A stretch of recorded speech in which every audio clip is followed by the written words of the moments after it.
রাম ঠাকুর বালিকা বিদ্যালয়ের উদ্যোগে ৬০তম বার্ষিক ক্রীড়া প্রতিযোগিতার এখানে আয়োজন করা হয়েছে। তো এই ক্রীড়া প্রতিযোগিতার মাধ্যমে ছাত্রীদের যে মানসিক এবং শারীরিক যে বৃদ্ধি, এই খেলাধুলার মাধ্যমেই তার প্রসার ঘটে এবং তাকে প্রোৎসাহিত করার জন্য এরকম বার্ষিক ক্রীড়া প্রতিযোগিতার আয়োজন করা হয়। প্রত্যেক স্কুলেই সেটা তার সিস্টেম অনুযায়ী, তার নিয়ম অনুযায়ী সেই বার্ষিক ক্রীড়া প্রতিযোগিতা হয়ে থাকে। তার মধ্যে এই রাম ঠাকুর বালিকা বিদ্যালয়েরও আজকের দিনে এই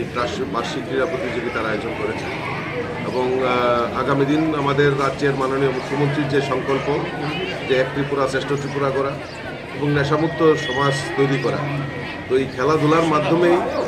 আমাদের এই সমাজকে সুষ্ঠু পরিবেশে ফিরিয়ে আনা এবং সমস্ত ছাত্রছাত্রী যারাই থাকুক না কেন তাদের মনোবলকে আরও বৃদ্ধি করা এবং তারা যাতে নেশা থেকে